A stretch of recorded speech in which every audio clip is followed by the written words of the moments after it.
नमस्कार। राजस्थान में कांग्रेस की राजनीति में भूचाल तब और ज्यादा बढ़ गया जब ये एक तरीके से अनाउंसमेंट हुई कि जो भारतीय जनता पार्टी के राष्ट्रीय अध्यक्ष हैं नितिन नबीन, वो टोंक का दौरा करने वाले हैं। टोंक वही विधानसभा सीट है जहां से सचिन पायलट विधायक है। सचिन पायलट के गढ़ में भाजपा के राष्ट्रीय अध्यक्ष का दौरा ये बताता है कि किस प्रकार से एक तरीके से बीजेपी ने 2028 चुनाव की प्लानिंग कर ली है, कमर कस ली है। वहीं बात करें भाजपा की, तो भाजपा ने भी एक तरीके से खुद को मजबूत कर लिया है और कांग्रेस को कहीं ना कहीं काउंटर कर रही है, वह नितिन नबीन को उस सीट पर भेजकर। आज नितिन नबीन 27 तारीख को टोंक पहुंचते हैं, जनसभा करते हैं। वहां पर मौजूद थे राजस्थान के प्रदेश प्रभारी राजा राम मोहन अग्रवाल, जो यूपी से आते हैं। उनकी जो स्पीच थी वो काफी सुर्खियों में रही। उन्होंने कहा कि आपके यहाँ का जो विधायक है वो तो राजस्थान का है भी नहीं, वो तो यूपी से आया है। मैं खुद यूपी से आया हूँ, मैं यूपी से आता हूँ और कभी ये कल्पना नहीं कर सकता कि मैं यहाँ पे विधायक का चुनाव लड़ लूं या फिर एक सांसद का चुनाव लड़ लूं। बता दें कि वह सचिन पायलट को टारगेट कर रहे थे।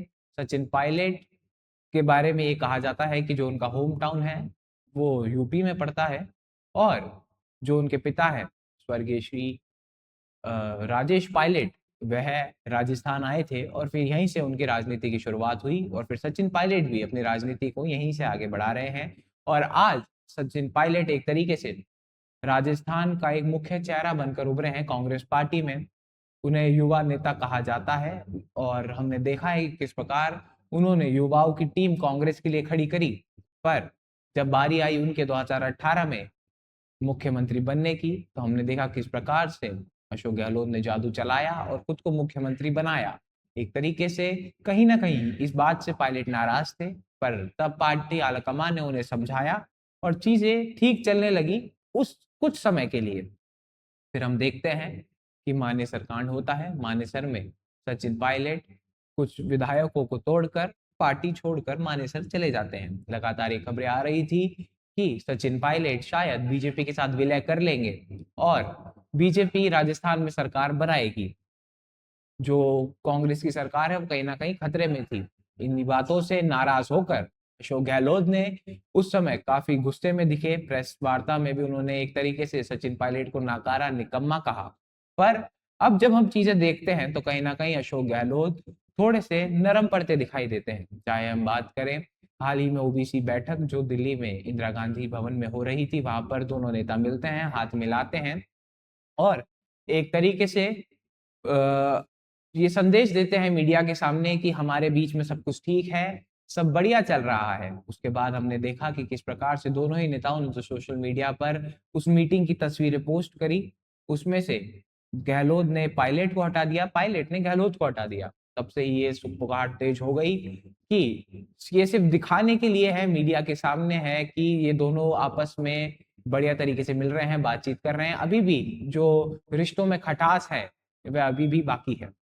उसके बाद हमने देखा कि बीजेपी के यहाँ पे प्रदेश अध्यक्ष हैं जे मदन राठौड़, वह एक बयान देते हैं जिसमें वो कहते हैं कि जो सचिन पायलट हैं उन्हें बीजेपी में होना चाहिए, वे गलत पार्टी में है। उसका काउंटर करते हुए अशोक गहलोत कहते हैं कि बीजेपी चाहती है कि सचिन पायलट और मैं, यानी अशोक गहलोत और सचिन पायलट आपस में लड़ते रहें, ये हमें भिड़ाते रहें और एक तरीके से हम लड़े और उसका ये राजनीतिक फायदा उठा ले। उसके बाद आज एकदम से जो प्रदेश प्रभारी हैं यहाँ पर भाजपा के राधा मोहन अग्रवाल, वो एक तरीके से अटैक करते हुए दिखाई दिए सचिन पायलट पर। उसके बाद अशोक गहलोत की भी प्रतिक्रिया आई और वो प्रतिक्रिया में फिर उन्होंने मानेसर को याद किया। हम देख रहे हैं पिछले, अगर हम 1 से 2 हफ्ते की बात करें तो ये शायद तीसरी या चौथी बार है जब अशोक गहलोत मानेसर को याद कर रहे हैं। मानेसर को याद करके वो सिर्फ बीजेपी पर हमला नहीं बोल रहे हैं, कहीं ना कहीं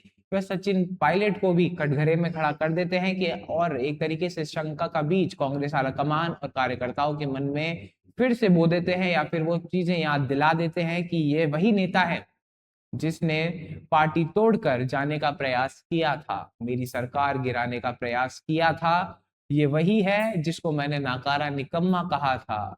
आज वही अशोक गहलोत हाथ मिलाते हैं और आज प्रेस वार्ता करते हुए एक तरीके से कहते हैं कि अब सचिन पायलट को भी पता लग गया होगा कि बीजेपी किस प्रकार की पार्टी है।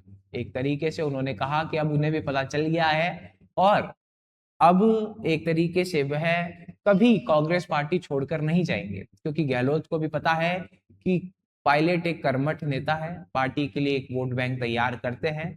2018 में भी उन्हीं के चेहरे पर कांग्रेस ने जब चुनाव लड़ा था तो कांग्रेस जीत कर आई थी, हालांकि बहुमत का आंकड़ा अब भी नहीं मिला था, 99 सीटें आई थी और अशोक गहलोत ने जोड़ मरोड़ कर सरकार चलाई थी।